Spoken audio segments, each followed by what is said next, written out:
अहम ब्रह्मास्मि, यानी कि मैं ही ब्रह्मांड हूँ। ये सच है कि एक इंसान के भीतर पूरा ब्रह्मांड बसता है, लेकिन समस्या तब पैदा होती है जब वो खुद पर विश्वास नहीं कर पाता। इसीलिए जीवन में कभी सफल भी नहीं हो पाता। रामायण का एक बहुत प्रसिद्ध प्रसंग है।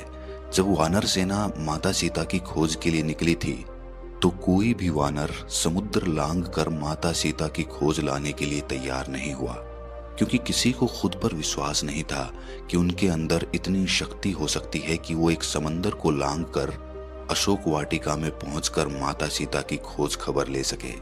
लेकिन जब जामंत जी ने हनुमान जी को उनकी शक्तियां याद दिलाईं, तो वही हनुमान जी समुद्र लांघ कर माता सीता की खोज लेने के बाद लंका को जलाकर वापस लौट आते हैं।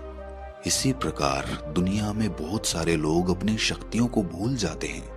उन्हें ये स्मरण ही नहीं रहता कि वो असीम संभावनाओं के साथ पैदा हुए हैं, और धीरे धीरे खुद पर विश्वास करने से ज्यादा वो दूसरों पर विश्वास करने लगते हैं, और वहीं पर उन्हें धोखे मिलने लगते हैं। आज की जो कहानी मैं आप लोगों को सुनाने वाला हूँ, उससे आपको ये पता चलेगा कि एक इंसान खुद पे से विश्वास क्यों खो देता है, क्यों वो खुद की शक्तियों को भूल जाता है, और वो क्या तरीके होते हैं जिनसे अपनी शक्तियों को वो दोबारा से याद कर सकता है और अपने जीवन में फिर से सफल हो सकता है। तो चलिए कहानी शुरू करते हैं। इससे पहले कि आप इस कहानी में खो जाएं, इस चैनल को सब्सक्राइब जरूर कर लें। एक सम्राट अपने महल के अंदर बड़ी असमंजस की स्थिति में चक्कर लगा रहा था। कभी वो अपनी राजगद्दी पर बैठता, कभी अपनी दाढ़ी खुजलाता और फिर से चक्कर लगाने लगता। सम्राट को इतना चिंतित देखकर उसकी पत्नी उसके पास पहुंची और वो उनसे पूछती है कि हे परमेश्वर, आप बड़ी चिंता में दिख रहे हैं। आखिर ऐसी क्या चिंता है जो आप रात में सो भी नहीं पा रहे हैं? बहुत समय से मैं आपको देख रही हूँ। शायद आप किसी बड़ी उलझन में हैं, लेकिन वो उलझन क्या हो सकती है? हमारा साम्राज्य तो बड़े अच्छे से चल रहा है, किसी बात की कोई फिक्र नहीं है, तो आपकी नींद किस चिंता की वजह से उड़ी हुई है? अगर आप मुझे बताने की कृपा करेंगे तो शायद मैं कोई सुझाव दे सकूं, जिससे कि आपकी उलझन दूर हो सके। सम्राट बड़े दुखी मन से कहता है कि रानी, मैं तुम्हें क्या बताऊं, मेरी समस्या ऐसी है जिसे कोई भी हल नहीं कर सकता। सम्राट ने आगे कहा कि तुम तो जानती ही हो प्रिय, हमारे सिर्फ एक बेटा है, और उसी पुत्र के भविष्य की चिंता मुझे सताए जा रही है। उसमें इतना सामर्थ्य नहीं है, वो बहुत भोला भाला है। मुझे यही चिंता सता रही है कि मेरे जाने के बाद ये किस प्रकार इस राज्य को चला पाएगा। कहीं ऐसा ना हो जाए कि मेरे मरने के बाद कोई मंत्री उसके साथ धोखाधड़ी करके पूरा राज्य खुद हड़प ले। क्या करूं, क्या ना करूं, कुछ समझ नहीं आता। सम्राट का बेटा बचपन में शारीरिक रूप से बड़ा दुर्बल था। दूर दूर से वैद्य उसके उपचार के लिए बुलाए जाते थे, और इसीलिए सम्राट के मन में अपने पुत्र के प्रति एक छाप पैदा हो गई कि मेरा बेटा तो बड़ा दुर्बल है, और जो छाप एक बार मन में पड़ जाती है वो बड़ी मुश्किल से साफ होती है। इसीलिए जीवन में किसी के प्रति कोई छवि नहीं बनानी चाहिए। जीवन नित्य बदलता रहता है। जो फूल कल खिला था आज वो मुरझा चुका है। इसीलिए जीवन कभी ठहरता नहीं है, वो पानी की तरह बहता रहता है।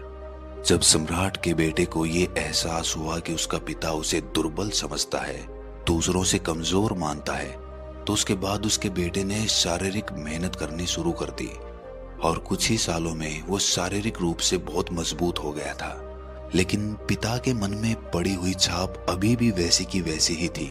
वो अभी भी अपने बेटे को सिर्फ कमजोर, दुर्बल और दूसरों से कम आंकता था। अक्सर ऐसा होता ही है, बहुत सारे माता पिता अपने बेटे को दूसरों से कम समझते हैं, इसीलिए वो बार बार दूसरों का उदाहरण उन्हें देते हैं, जिससे उनके बेटे के मन में उन लोगों के प्रति ईर्ष्या पैदा होने लगती है। सम्राट का बेटा जितनी ही कोशिश करता अपने आप को दूसरों से ऊंचा दिखाने की, उसका पिता उसे उतना ही कमजोर समझने लगता। अब सम्राट ने अपने बेटे के हर काम में कोई ना कोई कमी निकालनी शुरू कर दी। वो अपने बेटे की उस कमी को दूर करते हुए उसे समझाते कि बेटा, मैं तुम्हारी भलाई के लिए ये सब कर रहा हूँ। तुम अच्छे से सारे काम सीख लो मुझसे, ताकि जीवन में तुम गलतियां ना करो। धीरे धीरे सम्राट के बेटे को ऐसा लगने लगा कि मेरा पिता मुझे नीचा दिखाना चाहता है, और इस सोच के कारण उसकी ईर्ष्या अपने पिता के प्रति और ज्यादा बढ़ गई। वो अपने पिता के सामने अपने विचार भी नहीं रख सकता था, क्योंकि जिस तरह से बचपन से उसके मन का दमन हुआ था, इससे वो अपने पिता के सामने कुछ भी खुलकर नहीं बोल पाता था। अगर सम्राट का बेटा अपने पिता से अपने मन की बात कर लेता तो शायद वो घटना टल सकती थी जो उस साम्राज्य के इतिहास के पन्नों में हमेशा के लिए दर्ज हो गई। सम्राट के बेटे के मन में अपने पिता के प्रति इतना द्वेष भर गया कि उसने अपने मंत्रियों, अपने सिपाहियों के साथ मिलकर अपने ही पिता का खून कर दिया। अपने पिता का खून करने के बाद भी वो उसकी लाश में खंजर बार बार घोंपता रहा, क्योंकि उसके अंदर की जो छटपटाहट थी, जो नफरत थी, जो ईर्ष्या थी, वो शांत उसके मरने के बाद भी नहीं हो रही थी। इसीलिए वो अपने पिता की लाश में खंजर घोंपते घोंपते बार बार चिल्लाता था कि अब तो तुम समझ गए होगे कि मैं दूसरों से ज्यादा बेहतर हूं। मैं आपसे भी बेहतर था, लेकिन आपने कभी मुझ पर यकीन नहीं किया। ये कहानी सुनाने के बाद गुरु ने अपने शिष्य से पूछा कि इस कहानी से तुम्हें क्या शिक्षा मिलती है? क्या जो कुछ हुआ वो किसी तरीके से टल सकता था? संध्या का समय था, आसमान में सूर्यास्त हो रहा था, पक्षी अपने घोंसलों की तरफ वापस लौट रहे थे। गुरु हर रोज अपने शिष्यों को एक कहानी सुनाते थे और उस कहानी के माध्यम से उन्हें शिक्षा दिया करते थे। सम्राट की ये कहानी सुनने के बाद एक शिष्य ने खड़े होकर गुरु से कहा कि गुरुजी, हर पिता अपने पुत्र से प्रेम तो करता ही है, इसीलिए अपने बेटे को बेहतर बनाने के लिए वो उसकी कमियां निकालता है, उसे अपनी सीख देता है, अपने जीवन के अनुभव उसके साथ साझा करता है। तो इसमें उसके बेटे को इतनी ईर्ष्या, इतना गुस्सा करने की क्या आवश्यकता थी? इस पर दूसरे शिष्य ने खड़े होकर कहा कि गुरुदेव, ज्ञान और कमियां सही समय, सही वक्त और सही जगह देखकर दिया जाना चाहिए, तभी उसका सही उपयोग होता है। दूसरों के सामने अपने बेटे की बेइज्जती करना, दूसरों के सामने अपने पुत्र को नीचा दिखाना, उसे दूसरों से कम बताना, दूसरों के सामने चर्चा करना कि मेरा बेटा तो कमजोर है, इससे उस पुत्र के मन में ईर्ष्या का भाव पैदा होना स्वाभाविक था। शायद उस सम्राट ने दूसरों के सामने अपने बेटे को कुछ कहा होगा, उसकी बेइज्जती की होगी, उसको कम बताया होगा दूसरों से, और इसी कारण से उसके पुत्र के मन में उसके प्रति कोई कांटा चुभ गया होगा। ये सुनकर एक और शिष्य ने एक उत्तर दिया। उसने कहा कि गुरुदेव, हमेशा किसी इंसान की कमियां निकालने की जगह कभी कभी उसको शाबाशी भी देनी चाहिए, ताकि उसे ऐसा ना लगे कि सिर्फ मेरी कमियां मुझे बताई जा रही हैं। इसके विपरीत उसे ऐसा लगे कि मेरे अच्छे काम की सराहना भी होती है, ताकि उस इंसान के मन में एक प्रेम भाव का उदय हो सके। तभी तो उसे ये एहसास होगा कि जो मेरी कमियां निकाली जा रही हैं वो मुझे दूसरों से नीचा करने के लिए नहीं, बल्कि मुझे बेहतर बनाने के लिए की जा रही हैं। सबकी सोच जानने के बाद गुरु ने कहना शुरू किया। गुरु ने कहा कि हर एक इंसान इस दुनिया में असीम संभावनाओं के साथ पैदा होता है, लेकिन हमारा समाज हमेशा किसी इंसान की संभावनाओं को देखने की बजाय उसकी कमियां देखता है, और बार बार किसी की कमियां उसके सामने रखने के बाद उस इंसान का खुद पे से विश्वास उठता चला जाता है। कमियां बताना इतना आवश्यक नहीं होता जितना कि उन कमियों को दिखाना। जब तक किसी इंसान को खुद ये एहसास ना हो जाए कि वो कुछ गलती कर रहा है, उसमें कुछ कमी है, तब तक आप उसे कितना भी समझा लें, उसे कुछ समझ में नहीं आएगा। मान लीजिए कि कोई आदमी किसी पौधे में पानी दे रहा है और आपको पता है कि वो पौधे में ठीक तरह से पानी नहीं दे रहा है, और आप खड़े होकर ये देख रहे हैं। तो सबसे पहली बात उसे आप ये कहेंगे कि आप पौधे में ठीक से पानी नहीं दे रहे हैं, तो उसको कुछ समझ नहीं आएगा। लेकिन अगर आप खुद पानी देकर उसे दिखाएंगे तो उसे समझ में आने की संभावना ज्यादा बढ़ जाती है। तब उसे ये एहसास होगा कि वो गलती कर रहा था। लेकिन ये समाज सिर्फ ये बता देता है कि तुम गलती कर रहे हो, लेकिन उसे ये दिखाता नहीं है कि ये गलती किस तरह से ठीक की जा सकती है। इसके साथ साथ एक बात और जान लेनी आवश्यक होती है कि एक पिता का अपना अभिमान होता है।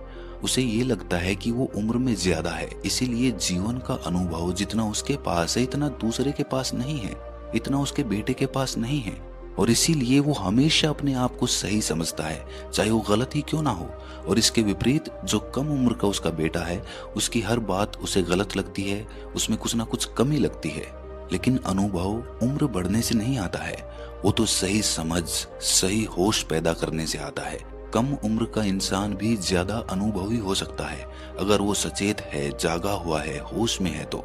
और कुछ लोग अपना पूरा जीवन बिता देते हैं लेकिन उसके बाद भी उनके जीवन में कोई ऐसा अनुभव नहीं होता जिस पर वो अपना प्रमाण दे सके, क्योंकि उनका पूरा जीवन एक सुप्त अवस्था में बीता है। तभी तो कुछ इंसान ऐसे होते हैं जो एक ही गलती को बार बार दोहराते रहते हैं। तो क्या आप ऐसे इंसान को अनुभवी कह सकते हैं जो एक ही गलती बार बार दोहरा रहा हो? और इसके साथ साथ एक बात और समझ लेनी आवश्यक होती है कि किसी भी इंसान के काम में कमी वही निकाल सकता है जो उस कार्य क्षेत्र में अपने आप में अनुभवी हो, जो उस काम को अच्छे से जानता हो। जो जिस काम को जानता ही नहीं है और व्यर्थ में उसके बारे में अपनी राय दे रहा है, तो वो राय किसी काम की नहीं है, वो सिर्फ उसके अहंकार का प्रमाण होता है। अगर शरीर में कोई बीमारी है तो उसका इलाज कोई चिकित्सक ही बताएगा। अगर कोई बिना चिकित्सा का अध्ययन किए किसी को बीमारी ठीक करने की सलाह देगा तो उल्टा वो उसका नुकसान करेगी। अगर सम्राट एक बार भी अपने बेटे की जगह खुद को रख कर देखता तो उसे एहसास हो पाता कि उसके बेटे के अंदर कितना दर्द है, कितना गुस्सा है, और वो गुस्सा किस वजह से है वो ये भी समझ पाता। लेकिन वो तो एक सम्राट था, उसका एक अहंकार था। वो कभी भी अपने आप को अपने बेटे की जगह रखकर उसकी भावनाओं को महसूस नहीं कर पाया। मैं ये नहीं कहता कि उसके बेटे ने जो किया वो सही था, लेकिन उसका पिता भी पूरी तरह से सही नहीं था।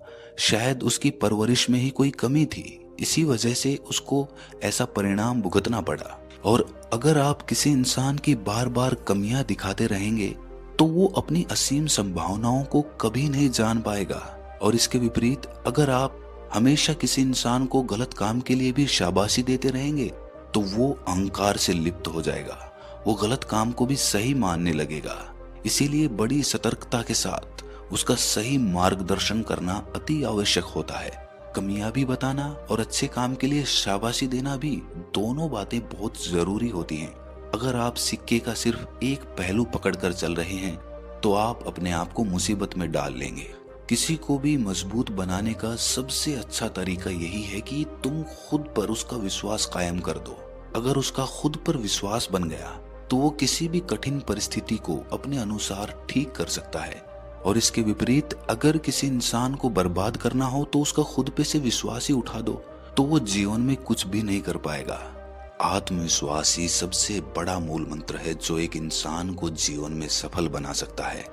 लेकिन सबसे बड़ा सवाल यही है कि उस आत्मविश्वास को पैदा कैसे किया जाए, और वो होता है निरंतर अभ्यास से। जब आप बार बार अभ्यास करते हैं, जीवन की कठिन परिस्थितियों को झेलते हैं, उनसे पार उतरते हैं, तो धीरे धीरे आपको बड़ी से बड़ी मुसीबत भी छोटी लगने लगती है। तुम चलना शुरू तो करो, रास्ते अपने आप बन जाते हैं। लेकिन कुछ लोग सिर्फ रास्ते के बारे में सोचकर ही सोच विचार में पड़े रहते हैं कि रास्ता कितना कठिन होगा, मैं कैसे पार करूंगा, और इसीलिए वो जीवन में कभी एक कदम भी आगे नहीं बढ़ा पाते, वो शुरुआत ही नहीं कर पाते। इसीलिए रास्ते की चिंता छोड़ो, वो अपने आप बन जाएगा। बस तुम ध्यान पूर्वक, होश पूर्वक अपना पहला कदम तो बढ़ाओ। जीवन बड़ा रहस्यमयी है, कोई नहीं जानता कि आने वाला पल आपके जीवन में क्या लेकर आएगा। वो असीम खुशियां भी ला सकता है या फिर असीम दुख भी आपके जीवन में भर सकता है। इसीलिए भविष्य की रास्ते की चिंता करना बिल्कुल व्यर्थ होता है। हमारे पास हैं सिर्फ कुछ पल जो हम वर्तमान में जी रहे हैं, बस उन्हें जी भर के जियो। कल की फिक्र में अपने आप को बर्बाद मत करो और अतीत की यादों से खुद के मन में पश्चाताप के भाव मत भरो। जीवन में अच्छे और बुरे दोनों अनुभव होते हैं और वही परिपूर्ण जीवन कहलाता है। सिर्फ एक तरीके का अनुभव, सिर्फ अच्छा अनुभव आपके जीवन को परिपूर्ण नहीं बना सकता। ये सिक्के के दो पहलू होते हैं और सिक्का तभी परिपूर्ण होगा जब दोनों पहलू साथ रहेंगे। बुरे अनुभव से ही पार उतर के अच्छे अनुभव जीवन में पैदा किए जाते हैं। जो इस रहस्य को जानता है वो जीवन में चलता रहता है, कभी नहीं रुकता, चाहे कितनी भी कठिन परिस्थिति क्यों ना हो। और जो सिर्फ रास्ते की सोचकर चिंता में पड़ा रहता है वो जीवन में कोई नई शुरुआत नहीं कर पाता। उसका जीवन पूरा यंत्रवत चलता है, एक तरीके का जीवन। उसी तरह सुबह उठना, काम करना, रात में सो जाना। अगर जीवन में कुछ अलग करना है तो अनजाने रास्तों पे बिना डरे हुए आगे बढ़ते जाओ और आखिर में जीत तुम्हारी होगी। इसके बाद सभी शिष्य अपने गुरु के साथ आश्रम में खाने के लिए निकल जाते हैं। तो दोस्तों, कैसी लगी ये कहानी आपको कमेंट सेक्शन में जरूर बताना। अच्छी लगी हो तो इस चैनल को सब्सक्राइब करके नोटिफिकेशन बेल को जरूर प्रेस कर देना। तो मिलते हैं अगली कहानी में, तब तक के लिए अपना ख्याल